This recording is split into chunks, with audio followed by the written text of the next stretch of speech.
Танечка, иди сюда, быстрее, у нас атомная горит. Ой, мать. Алло, это ВПЧ-2? Да. Что у вас там горит? Взрыв на главном корпусе, между третьим и четвертым. А там люди есть? Да. И люди есть, да? Да. Леонид Алексеевич. Да. Алло, третий и четвертый блок горит крыша в результате аварии взрыва.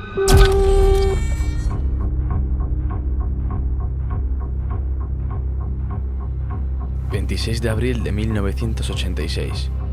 Tiene lugar en Ucrania el que se considera, junto a Fukushima en Japón en 2011, como el más grave accidente nuclear en la escala internacional de accidentes nucleares, siendo así uno de los mayores desastres medioambientales de la historia. Queremos advertirles de que trataremos de explicar conceptos esenciales. ¿Qué sucedió? ¿Por qué? ¿Qué consecuencias han dado lugar 30 años después? Pero no profundizaremos mucho. Chernóbil en 15 minutos tiene un claro propósito. La finalidad de este breve documental es la de llegar al espectador de tal manera que, tras finalizar su visualización, éste sienta la curiosidad suficiente como para informarse más acerca de este trágico suceso. Sin más preámbulos, comienza Chernóbil en 15 minutos.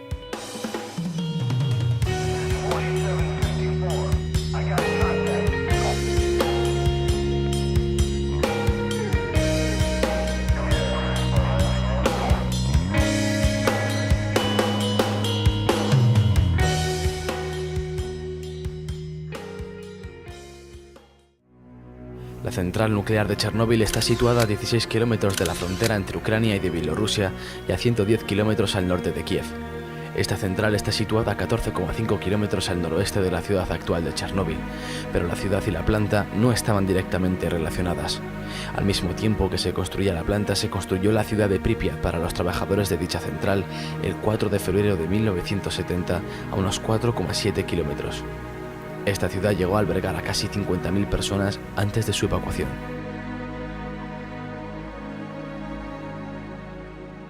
A la 1:23 de la mañana del sábado 26 de abril de 1986 estalló el cuarto reactor de la central nuclear de Chernóbil. El motivo que desencadenó el accidente fue la realización de una prueba programada para el 25 de abril bajo la dirección de las oficinas centrales de Moscú.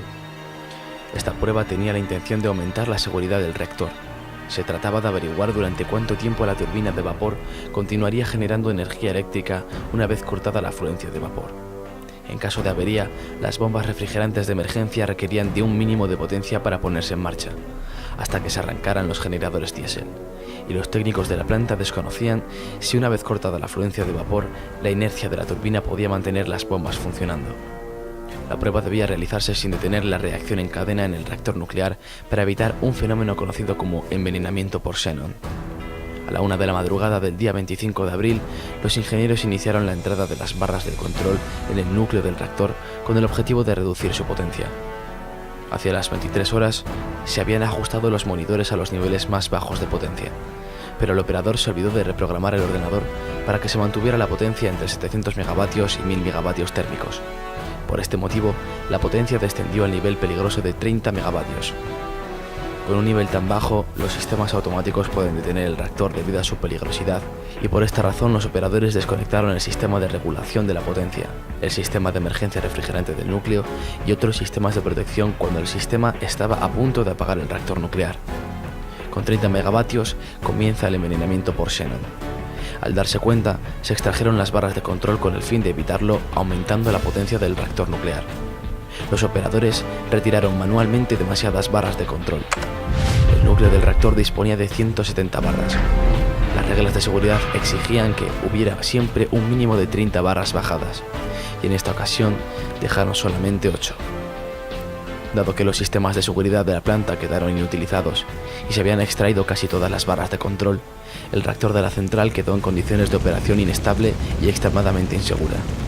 En este momento, tuvo lugar un brusco incremento de potencia que los operadores no detectaron a tiempo.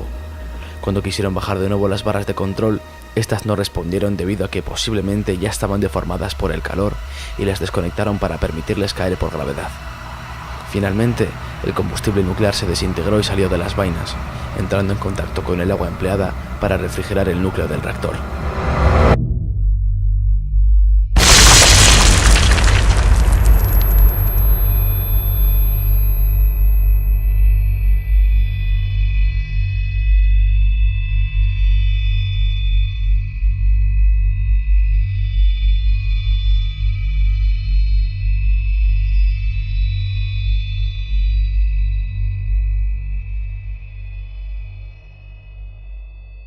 A la 1:23 de la mañana del sábado 26 de abril estalló el cuarto reactor de la central, y unos segundos más tarde una segunda explosión hizo volar por los aires la losa del reactor y las paredes de hormigón de la sala, lanzando fragmentos de grafito y combustible nuclear fuera de la central, ascendiendo el polvo radiactivo por la atmósfera.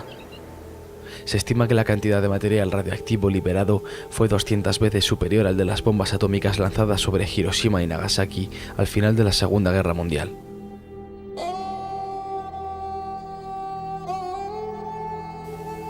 El primer acercamiento en helicóptero evidenció la magnitud de lo ocurrido.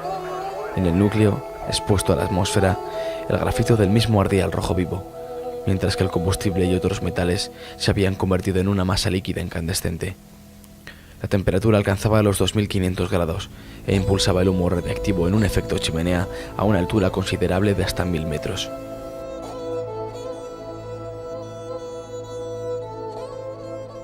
Mientras tanto, se estableció el control permanente de la radiación en Pripyat, que para la tarde del 26 de abril era de unas 600.000 veces el fondo natural. Por otro lado, un comando militar fue enviado a tomar lecturas en la base de la planta. Se registró un astronómico nivel de 2080 Roentgens, por lo que en 15 minutos un ser humano absorbería la dosis letal.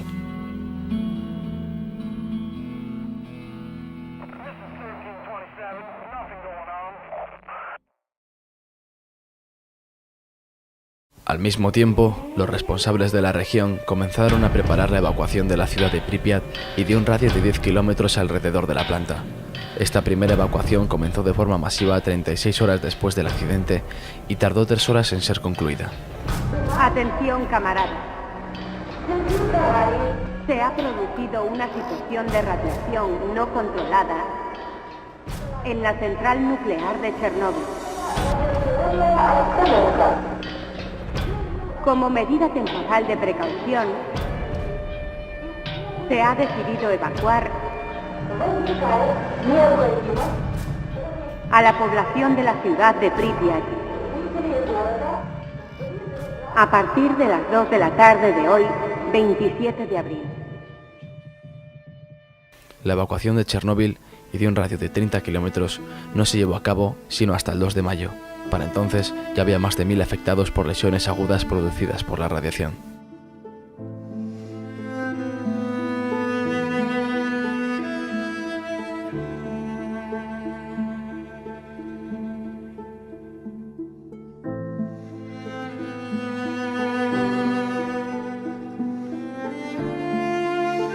Se inició un proceso masivo de descontaminación, contención y mitigación que desempeñaron aproximadamente 600.000 personas denominadas liquidadores en las zonas circundantes al lugar del accidente, y se aisló un área de 30 kilómetros de radio alrededor de la central nuclear conocida como zona de alineación, que sigue aún vigente.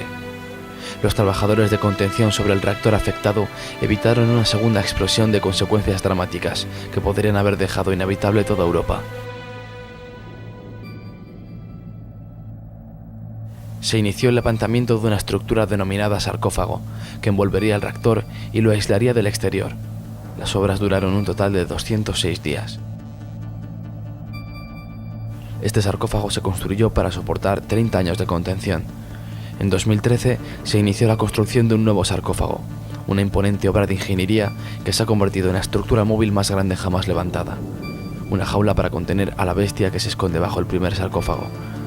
Es una incógnita para los científicos lo que hay en el interior del núcleo del reactor. Este nuevo sarcófago básicamente ayudará a ganar tiempo. Está diseñado para resistir 100 años. Los equipos de liquidadores estaban compuestos sobre todo por bomberos, obreros, científicos y especialistas de la industria nuclear, tropas terrestres y aéreas preparadas para la guerra atómica e ingenieros de minas, geólogos y mineros del uranio. Si un ser humano recibe radiaciones de 400 Roentgen hora, se considera dosis letal y con toda probabilidad la muerte puede llegar en cualquier momento. Para hacerse una idea de los niveles de radiación a los que se vieron expuestas aquellas personas, basta con tomar como referencia que los helicópteros que sobrevolaron el reactor destruido, a pesar de estar a varias decenas de metros de altura, llegaron a registrar niveles de 1800 Roentgen. Por tanto, no es difícil imaginar que pese a trabajar por turnos en breves espacios de tiempo, los liquidadores que salían al exterior sin apenas protección junto a los restos del reactor se vieron expuestos a dosis muy superiores, de promedio 7.000 a 10.000 Roentgens en pocos minutos. En algunos casos extremos, incluso se llegaron a alcanzar los 30.000 y 40.000 regens, equivalente a 50 millones de veces la cantidad que una persona puede soportar en circunstancias normales. Esto supuso la muerte en pocos minutos de quienes sufrieron estos niveles de exposición. Muchos de los liquidadores tuvieron efectos secundarios y varios miles murieron. Nunca se han sabido las cifras exactas, pero de acuerdo con Georgi Levnin, un médico bielorruso que trabajaba en el reactor número 4, aproximadamente 100.000 liquidadores murieron. En abril de 1994, un texto de conmemoración de la Embajada de Ucrania en Bélgica cifraba 25.000 muertos entre los liquidadores desde 1986. Según Vyacheslav Grishin, del sindicato de Chernóbil, la principal organización de liquidadores, 25.000 de los liquidadores rusos han muerto y hay 70.000 personas con discapacidad, aproximadamente el mismo número en Ucrania, más otros 10.000 muertos en Bielorrusia y 25.000 discapacitados, lo que hace un total de 60.000 muertos y 165.000 discapacitados. La contaminación de Chernóbil no se extendió uniformemente por las regiones adyacentes, sino que se repartió regularmente en forma de bolsas radiactivas, con la forma de pétalos de una flor. Informes de científicos soviéticos y occidentales indican que Bielorrusia recibió alrededor del 60% de la contaminación que cayó en la antigua Unión Soviética. El informe Torch 2006 afirma que la mitad de las partículas volátiles se depositaron fuera de Ucrania, Bielorrusia y Rusia. Una gran área de la Federación Rusa al sur de Briansk también resultó contaminada, al igual que zonas del noroeste de Ucrania. En Europa occidental se tomaron diversas medidas al respecto, incluyendo restricciones a las importaciones de ciertos alimentos. 200 personas fueron hospitalizadas inmediatamente, de las cuales 31 murieron, 28 de ellas debido a la exposición directa a la radiación. La mayoría, bomberos y personal de rescate que participaban en los trabajos para controlar el accidente. Antes del accidente, el reactor contenía unas 190 toneladas de combustible nuclear. Se estima que más de la mitad del yodo y un tercio del cesio radiactivos contenidos en el reactor fue expulsado a la atmósfera. En total, alrededor del 3,5% del combustible escapó al medio ambiente. Debido al intenso calor provocado por el incendio, los isótopos radiactivos liberados procedentes de combustible nuclear se elevaron en la atmósfera dispersándose en ella. Algunas personas en las áreas contaminadas fueron expuestas a grandes dosis en la tiroides, debido a la absorción del yodo 131 que se concentra en esa glándula. El yodo radiactivo procedería de leche contaminada producida localmente y se habría dado particularmente en niños. Varios estudios demuestran que la incidencia de cáncer de tiroides en Bielorrusia, Ucrania y Rusia se ha elevado enormemente. Sin embargo, algunos científicos piensan que la mayor parte del aumento detectado se debe al aumento de controles. Hasta el presente, no se ha detectado un aumento significativo de leucemia en la población en general. Algunos científicos temen que la radiactividad afectará a las poblaciones locales durante varias generaciones, la cual se cree que no se extinguirá hasta pasados 300.000 años. En un radio de unos 20 o 30 kilómetros alrededor del reactor se produjo un aumento de la mortalidad de plantas y animales, así como pérdidas en su capacidad reproductiva.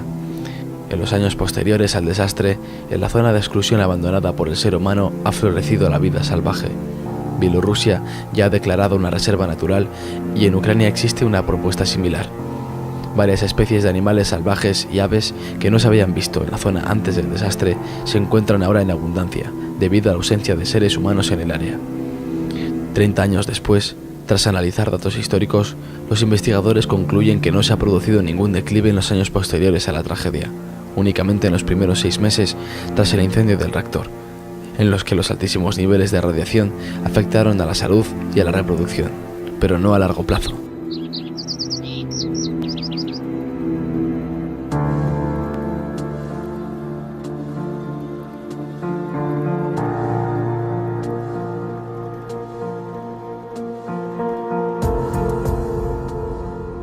La tragedia de Chernóbil señala el final del idilio entre la energía atómica y su uso civil.